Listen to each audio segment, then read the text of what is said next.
할렐루야, 할렐루야. 네. 어려운 때지만 하나님께서 여기까지 우리를 지켜주신 것을 인하여 모든 감사와 찬송과 존귀와 영광을 우리 아버지께 돌립니다. 특별히 어려울 때에 마다하지 않고 오늘 주님 앞에 나와 있는 여러분들 정말 반갑고 감사합니다. 하나님께서 오늘 주님 앞에 나온 여러분 한 분 한 분을 기억해 주실 줄로 믿습니다. 또한 이런 믿음으로 주님 앞에까지 잘 달려가시는 저와 여러분이 되실 수 있기를 바랍니다. 오늘 고린도후서 9장 8절에 보면 우리가 꼭 음미하고 마음에 담아야 될 귀한 말씀이 하나 있는데, 하나님은 능히 모든 은혜를 너희에게 넘치게 하시나니. 우리 하나님은 어떤 분이냐 하면 우리에게 능히, 모든 은혜라는 건 뭐냐면 모든 일에 거기에 적합하고 그 모든 일에 거기에 필요한 그런 은혜를 우리에게 넉넉하게 부어주시는 분이라고 말씀하고 있습니다.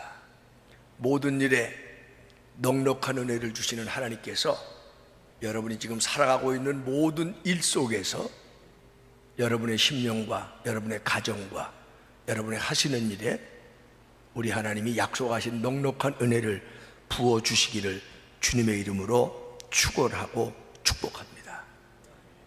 저는 코로나 얘기 더 많이 하고 싶지는 않지만 코로나 속에서도 하나님의 은혜는 우리 가운데 나타날 줄로 믿습니다. 우리가 예수 믿으면서 주님이 우리에게 하신 여러 가지 말씀들 중에 천국 갈 때까지 우리 가슴에 꼭 새기고 갈 말씀이 저는 두 가지 말씀이라고 그렇게 생각하고 있는데, 그 첫 번째 말씀이 뭐냐면 예수님이 마태복음 11장에 그렇게 말씀하셨어요. 누구든지 수고하고 무거운 짐진 자들은 내게로 오라, 내가 너희를 쉬게 하리라. 이걸 간단하게 줄여서 우리가 어떻게 믿고 따라가야 되냐, 언제든지 주님은 우리에게 오라, 내가 너희를 쉬게 하리라, 오라, 쉬게 하리라.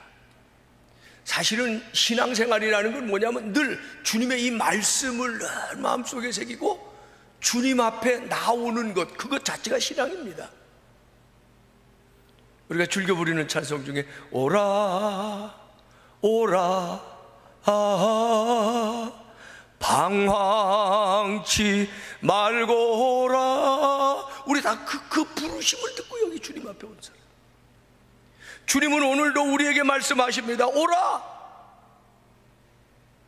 내가 너희를 쉬게 하리라. 천국 가는 날까지 그 말씀 여러분이 꼭 붙잡고 가시길 바랍니다.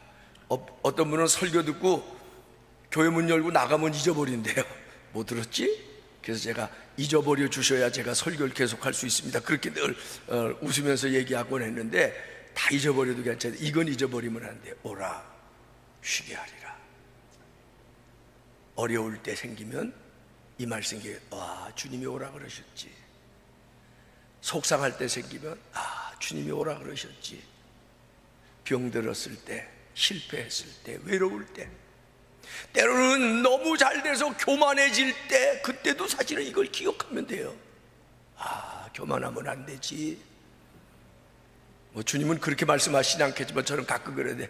까불지 말고 잘 된다고 오라, 내게 오라, 내가 너희를 쉬게 하리라. 오라, 내가 너희를 구원하리라. 이거 잊어버리면 큰일 납니다. 이 말씀 꼭 붙잡고 천국까지 가시는 저와 여러분 되시길 바랍니다.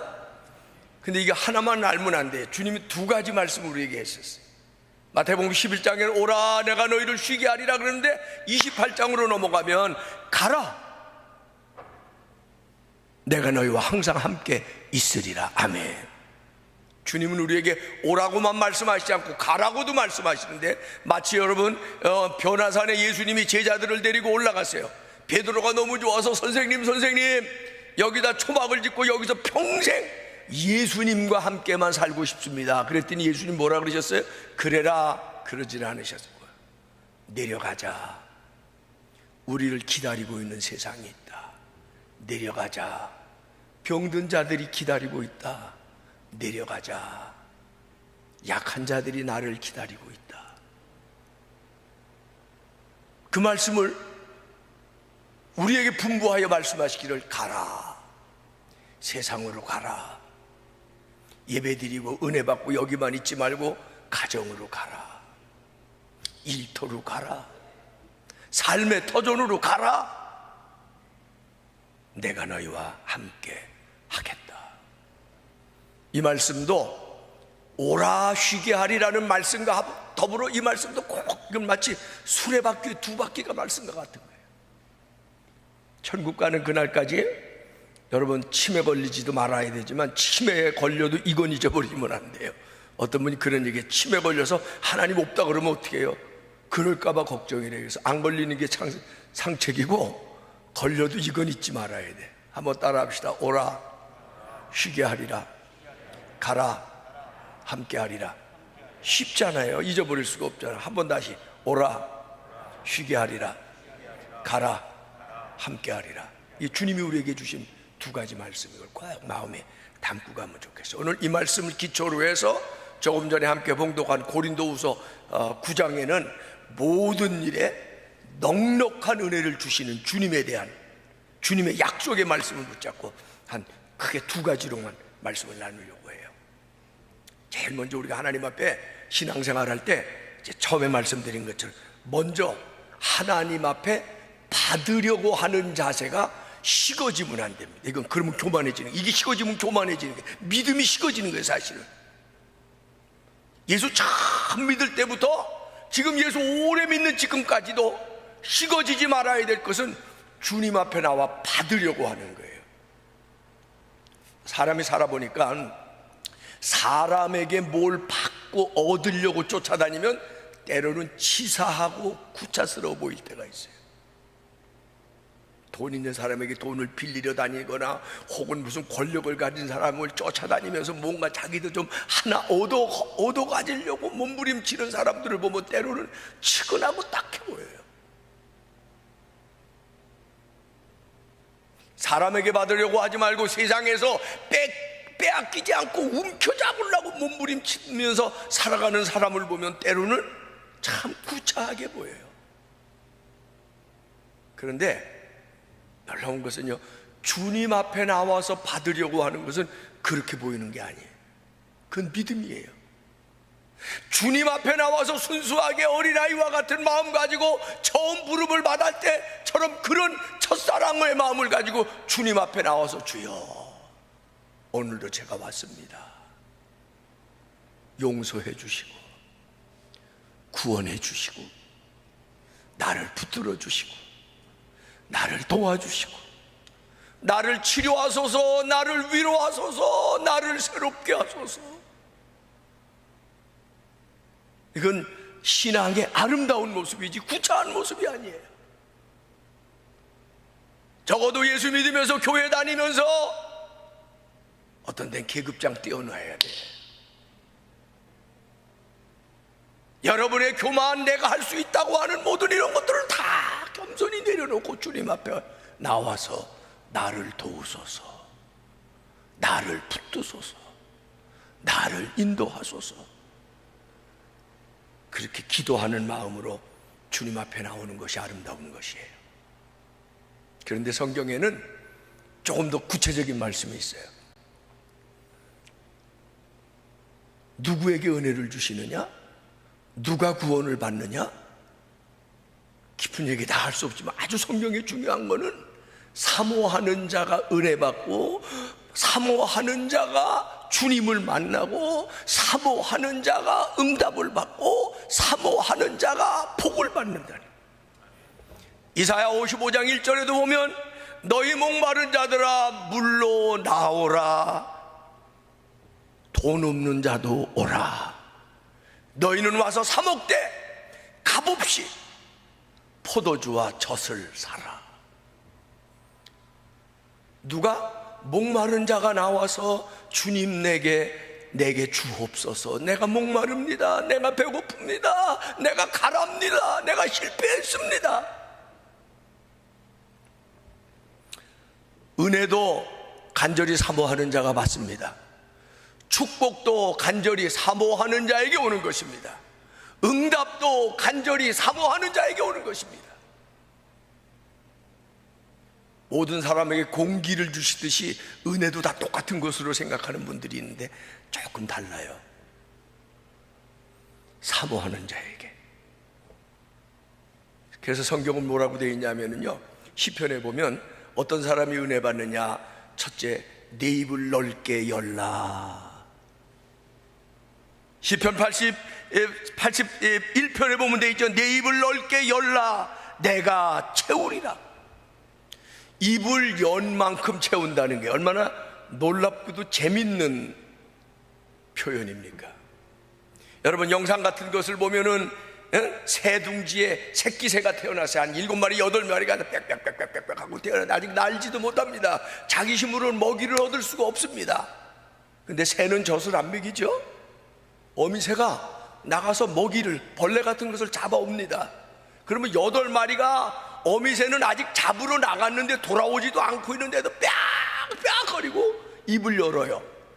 어미가 오는 날갯짓을 들으면 더 난리가 납니다. 빽빽 하는데, 너무 있는군요. 동물의 세계에서 연구팀이 발견한 게 하나 있어요. 어미새가 어떤 녀석에게 먼저 먹이를 줄까요? 이쁜 놈? 잘난 놈? 어미가 마음에 끌리는 놈? 아닙니다. 다 틀렸어요. 어미새가 어떤 녀석에게 먼저 주냐? 입을 크게 벌린 놈에게 먼저 준다는 거예요. 이럴 땐 끄떡끄떡하든지 아멘하든지 그래야 돼. 이게 원리라는 말이에요. 하나님도 입을 넓게 연 사람에게 주시는 거예요. 아멘. 사모하는 사람에게 주시는 거예요.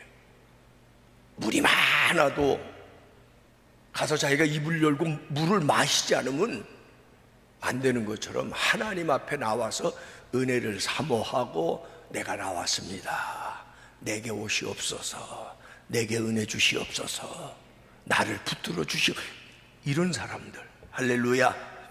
그래서 그 은혜 받는 요령에는 첫째는 입을 넓게 열라, 그리고 입을 넓게 열고 두 번째는 같은 맥락이지만 참고 기다리라. 조금 전에 새끼새 얘기했지만 입 한번 삐약 하고 끝나는 게 아니에요. 엄마가 올 때까지 계속 삐약거리니까 계속 엄마 오면 더 삐약거리는 거예요. 그러면은 놀랍게도 안타깝게도요, 이번에 이 크게 벌린 놈 먼저 주는 거야. 못 받은 놈은 얼마나 약 오르겠어요. 얼마나 분하겠어요. 근데 얘네들은 분하고 억울하고 지금 그거 따지지를 않아요. 더 크게 벌려요. 왜? 다음 차례 내게 올 거라고 생각하기 때문에. 어미가 한꺼번에 와서 8마리를 다 주는 게 아니잖아요. 한 번 물어오면 한 놈 줍니다. 또 가서 물어서 두 번째 놈 또 줍니다. 근데 그게 입을 연 순서만큼이고, 입을 열었는데 첫 번에 놓쳤단 말이에요, 기회를. 그리고 원망하고 불평하거나 낙심하거나 반항하거나 그러면 안 돼. 더 크게 벌려야 돼. 그 다음에 참는 거죠, 끝까지.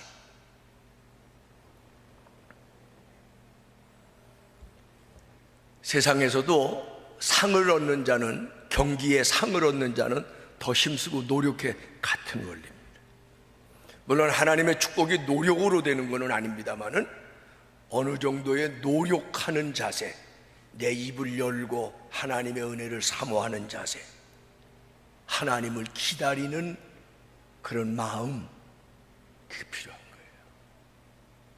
오늘 시대가 이런데도 많이 오셔서 감사해요.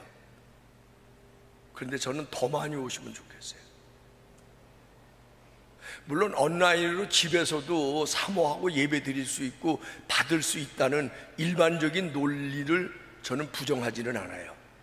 그러나 그래도 주님 앞에 이렇게 나와서 예배 드리면서 함께 하나님을 바라보는 마음은 좀 다르겠죠. 실제로 예배를 아예 정부에서 모이지 못하게 한 몇 주간이 있었어요. 그 주간에 제가 아는 어떤 나이 많은 권사님들은 일부러 교회까지 오셨대요. 예배당 안에 들어가지 못하니까 예배당 밖 주차장에서 거기서 온라인 보면서 예배를 드리면서 눈물을 줄줄 흘리는데, 난 그 얘기를 듣고 얼마나 가슴이 뭉클해지는지. 제 가슴만 뭉클할까요? 하나님도 움직이실 것 같아요. 사랑하는 여러분, 코로나 뒤에 가서 숨지 마세요. 코로나 때문에 여러분의 믿음의 발목을 붙잡히지 마세요. 코로나보다 더한 고통의 시대도 우리는 겪어봤잖아요. 이제는 하나님 앞에 겸손하게, 담대하게 나오세요. 왜?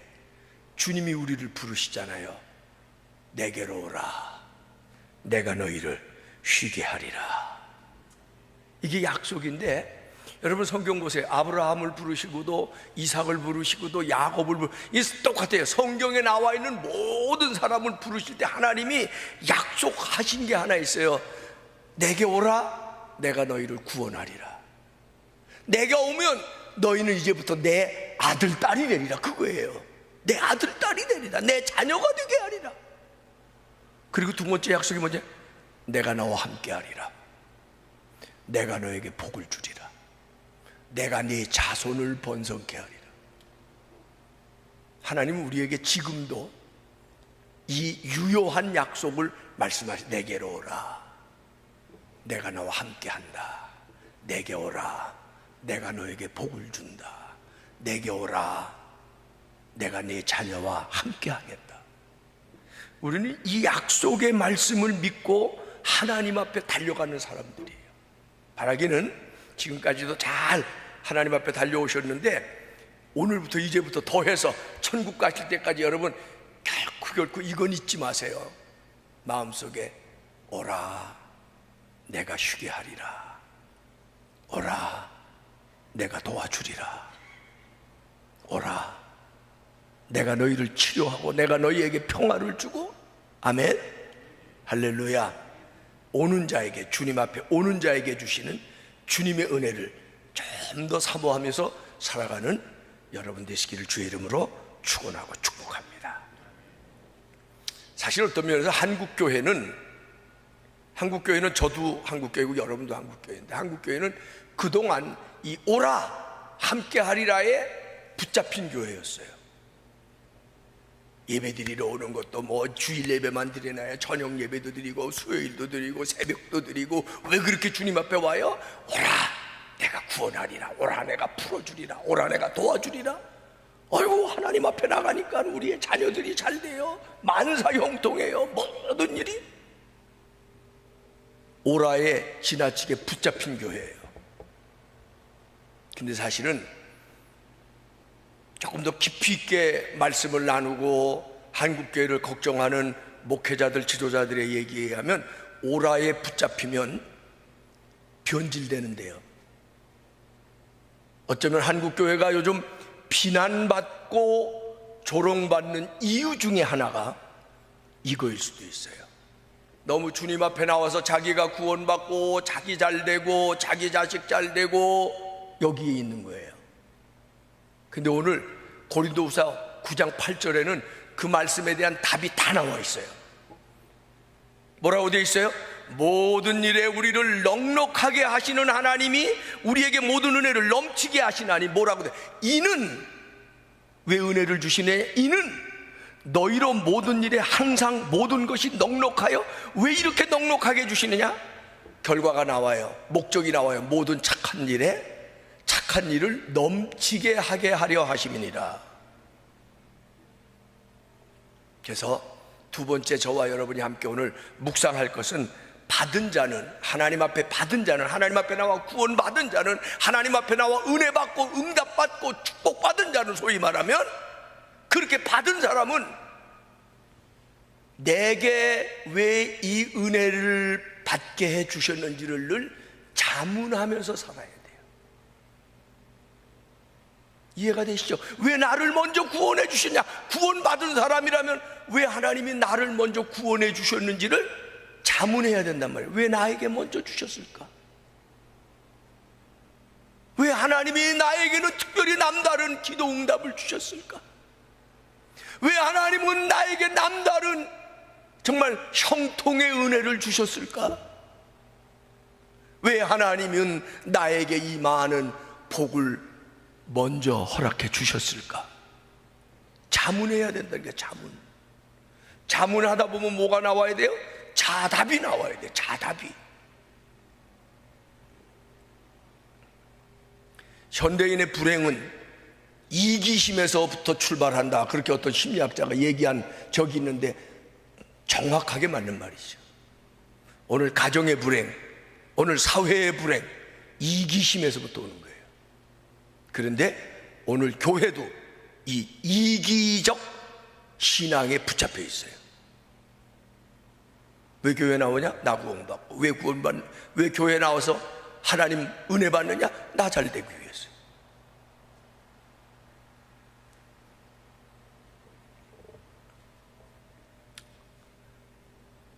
성경에 보면 유대 나라의 아사 임금이 아주 약했는데 전쟁만 나가면 이기는 거예요.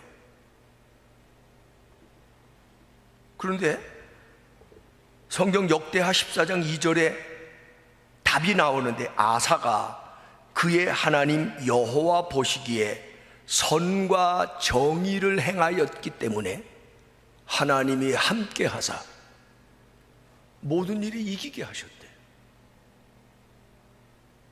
하나님은 누구와 함께 하시느냐? 하나님 보시기에 선을 행하고 정의를 행하는 사람에게 함께 하신다.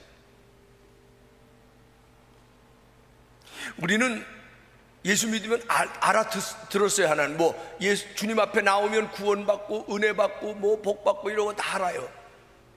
그리고 하나 더 나가요. 예수님 앞에 나오면 항상 함께 해주신대요. 근데 그 말은 맞기도 하지만 틀리기도 해요.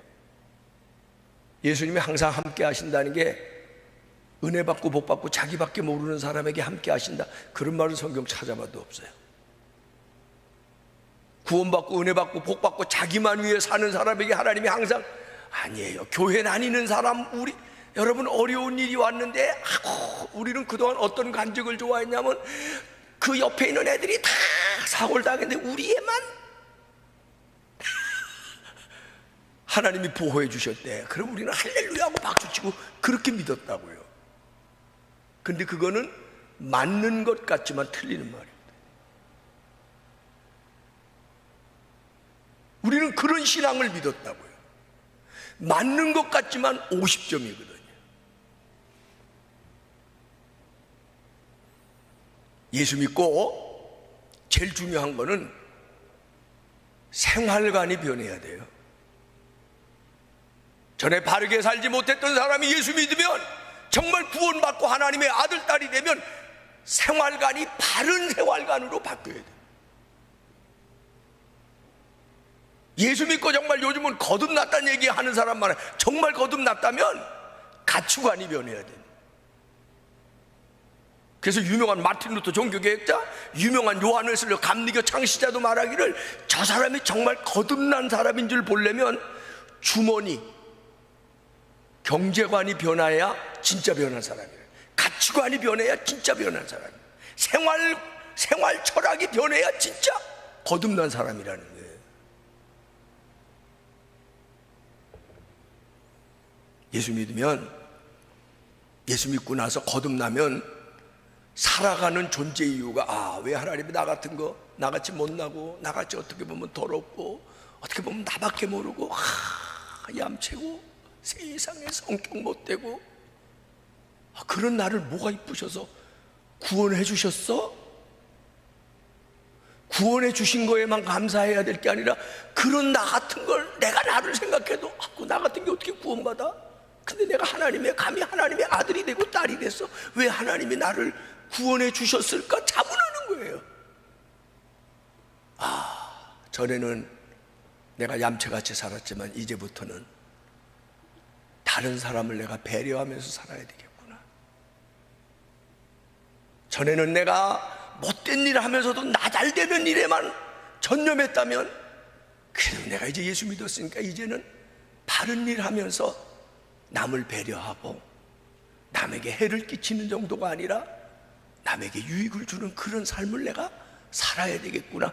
그렇게 다짐을 하는 것, 그게 은혜고 그게 정말 믿음이고, 예수님이 오라 내가 너를 구원할 것이다 그렇게 약속하신 그 약속 부름의 초청의 말씀을 거기로 머무는 게 아니라 그들에게 가라. 가서 세상에서 내 영광을 나타내면서 살아라. 가서 세상에서 소금과 빛의 삶을 살아라.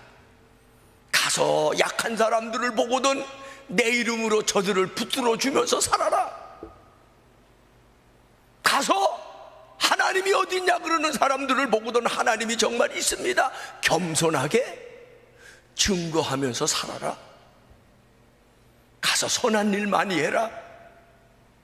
가서 남을 돕는 일 많이 해라. 그리하면 내가 너와 함께 있으리라. 아멘. 알아야 될 것은요, 잊지 말아야 될 것은, 기독교는 받는 종교일 수 있어요. 그런데 받는 종교로 시작해서 주는 종교로 완성되는 거예요. 사실은 제가 목회 40년 하면서 늘 고민이요. 오세요, 구원받습니다. 오세요, 고쳐주십니다. 오세요, 잘됩니다. 오세요, 건강해집니다. 오세요, 형통해집니다. 오세요, 여러분의 자녀들의 앞길이 보장. 이 설교만 하면 교인들 미어 터진대요. 그렇게 미어 터진 교회가 많아, 우리 주변에도. 근데 제 마음에 늘 고민이 있는 거예요. 받는 종교로 끝나면 3등 종교 돼요. 받는 종교로 끝나면 손가락질 받는 거예요. 받는 종교가 되면 변질되는 거예요. 기독교는 받기도 하지만 주는 종교인데, 왜 받느냐? 왜 하나님이 우리를 나와서 구원받게 하시고 은혜 받게 하시고 복 받게 하시느냐? 결론은 주는 사람 되게 하기 위해서. 근데 이걸 조금 더 넓은 마음으로 한번 생각해 보면 간단해요. 한번 여러분 물어볼게요. 주는 사람 되고 싶어요? 받는 사람 되고 싶어요? 알긴 다 아시네요. 그럼 또 한 번 더 물어볼게요. 주는 사람으로 살고 싶어요? 받는 사람으로 평생을 살고 싶어요?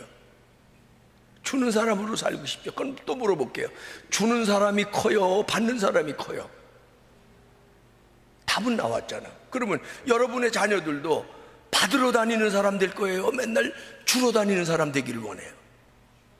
옛말에 그런 말도 있어요. 구워주는 사람이 나요? 꾸러 다니는 사람이 나요?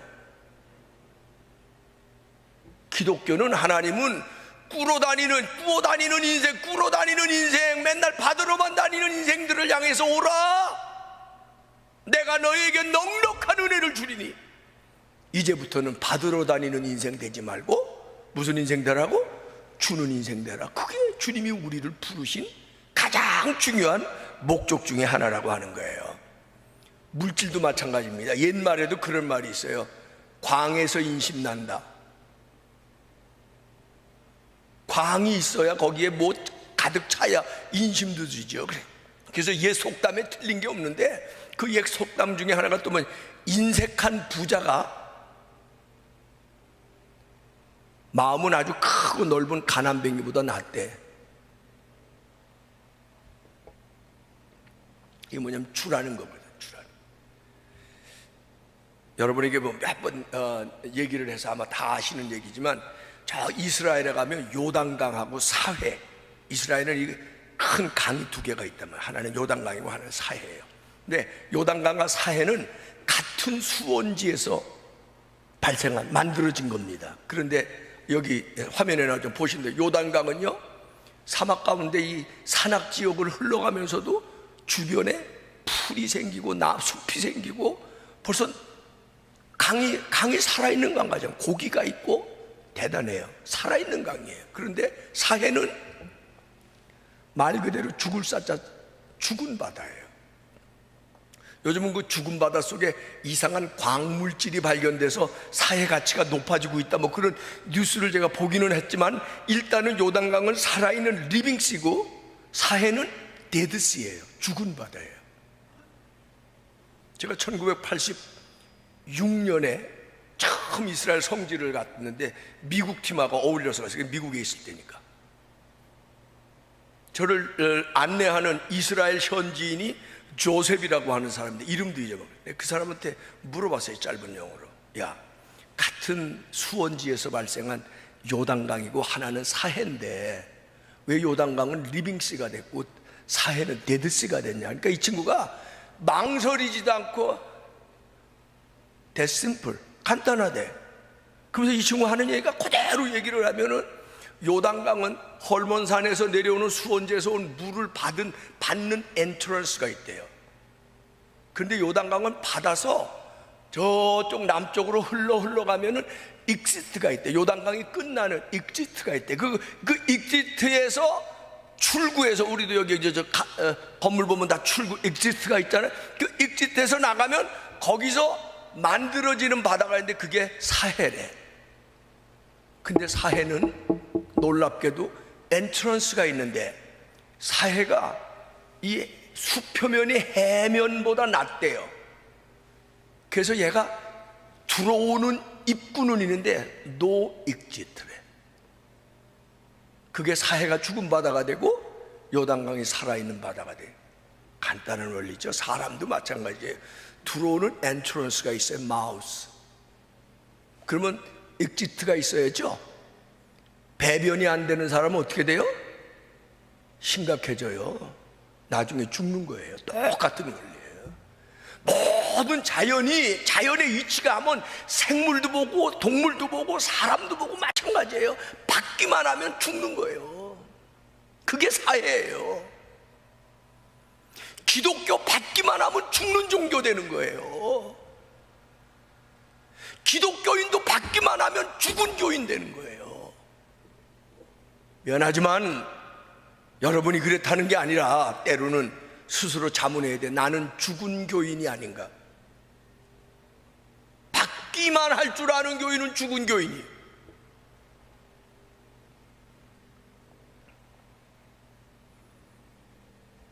기독교는 주는 종교입니다.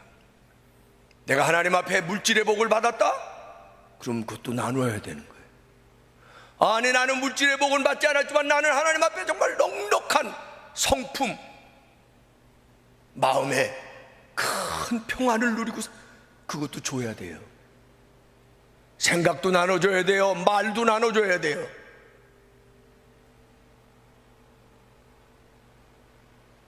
남들 다른 내가 건강의 복을 얻었다, 자랑만 하면 안 돼. 그 건강을 가지고 나눠줘야 돼요. 뭔가 명심하십시오. 받는 일에 우리가 먼저 해야 되지만, 받는 일에 겸손해야 되지만, 받는 일에 전심전력하고 받는 일에 사모해야 되고, 은혜 받고 복 받는 일에 열심히 해야 되지만 그거로 끝나면 안 되고 거기서 나가야 돼요. 어디로? 주는 대로 나가야 돼요. 이건 물질도 그렇고 다 그래요. 얼마 전에 가까운 우리 만납교회 김병삼 목사, 벌써 한 10년 지났어요. 책을 하나 썼는데 이 친구 책 제목이 하나님 솔직히 돈이 좋아요. 그래서 내가, 야, 이 친구 봐라. 그것도 목사가 할 얘기는 아니잖아. 솔직히 돈이 좋아요. 목사가 그러고 다니면 그 얼마나 그런데 그 책 내용을 이렇게 깊이 들어가면 결국 똑같은 얘기를 하는 건데, 돈이 좋아요 하는 김병삼 목사의 결론이 뭔지 아세요? 정말 돈이 좋아서 돈 잘 버시기를 바랍니다. 사업 잘 하시기를 바랍니다. 뭐 경제적으로 잘 비축하시고 뭐 이런 얘기 마지막 하면서, 정말 돈이 좋은 사람은 꼭 해야 되는데 첫째는 정직한 11조를 드리십시오. 이 제 얘기 아닌 김병삼 목사 책에 있는. 그 다음에 둘째 결론이면 한 달에 하루목, 예를 들어 300만 원을 한 달에 벌었다면 그 중에 하루니까 3분의 1이니까 얼마예요? 10만 원 정도. 이거는 가난한 사람, 어려운 사람을 위해서 나누세요. 그런 사람이 돈을 좋아할 자격이 있다는 얘기야. 결국 돈을 좋아하라는 얘기가 아니야. 무슨 얘기냐? 기독교는 결론적으로 주는 종교라는 얘기예요. 물질도 나눠주고. 아멘 잘 못하시네요. 그렇죠? 나눠줄 게 없으니까. 마음도 나눠주고, 은혜도 나눠주고, 여러분이 받은 복음도 구원도 나눠주고, 나누고, 나누고. 그래서 아이들도 이렇게 가르치려고 움켜쥐면 없어지는데 자꾸 주면 더 생긴다고 이런 복음성가도 만들었는데 실제 실천을 교인들이 안 하는 것 같아요. 하나님은 우리에게 천지 만물을 창조하여 주시고 우리를 사랑하여 독생자를 주시고 날마다 이 땅에서 우리가 살 좋은 것을 허락하여 주시고 우리를 먹이시고 입히시고 길러 주시는 하나님이십니다. 예수님도 이 땅에 우리를 살려주기 위하여 오셨고 구원해 주기 위하여 오셔서 마지막 물 한 방울 피 한 방울까지 다 쏟아 주셨습니다. 성령님도 끊임없이 우리에게 은혜를 주십니다. 용기를 주시고 지혜를 주시고 은혜를 주시고 능력을 주시는 분이에요. 그래서 우리는 하나님 앞에 나와서 어김없이 영락없이 늘 약속하신 은혜, 약속하신 능력, 약속하신 인도하심, 약속하신 축복을 받고 사는 존재이 겸손하게 이거 잊지 말아야 돼요. 그러나 받는 종교로 끝나면 안 돼요. 톨스토이의 소설에 그런 얘기가 나와요. 구두수선을 하면서 평생을 사는 마틴이라는 사람이 60대가 됐는데 어느 날 갑자기 인생에 허무가 와요. 이렇게 먹고 이렇게 살다가 맨날 먹고 맨날 살다가 이렇게 가면 이게 무슨 인생인가 하고 삶의 회의가 옵니다. 그랬더니 그 마틴의 친구가 여보게 그러면 자네는 예수님을 만나야 되네. 아이고 예수님을 옛날 분인데 어떻게 만나니까 그러지 말고 예수님 말씀하신 마태복음을 읽으면서 거기서 예수님의 생각을 한번 찾아보고 만나보게. 정말 읽다 보니까 너무 멋있는 거예요. 너무 멋있는 거예요. 원수를 사랑해라. 원수가 오리를 가자 그러면 야야 심리같이 가져라. 원수가 그냥 왼뺨을 치면 오른뺨도 치게 해줘라. 세상에 이렇게 멋있는 인생관을 가지고 나도 정말 이분처럼 한번 이렇게 살아볼까. 그러면 인생이 정말 달라질 거야. 그러고 살라고 막상 생각을 하니까 마음에 회의가 와요. 나 같은 게 어떻게 해? 나 같은 게 어떻게 흉내도 못 낼 거야.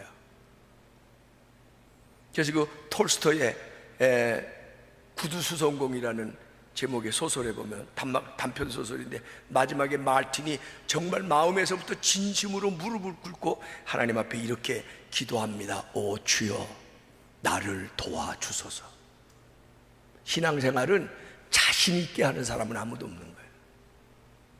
부족하지만 부끄럽지만 약하여 넘어지지만 하나님 앞에 나와서 은혜 받고 그래도 부족하지요. 그렇다고 완전한 사람 된 척 하지 마세요. 잘난 척 좀 하지 마세요. 나가서 주는 사람으로 살아가야 되는데 내 모습은 여전히 이기적이고 내 모습은 여전히 변한 게 없어요.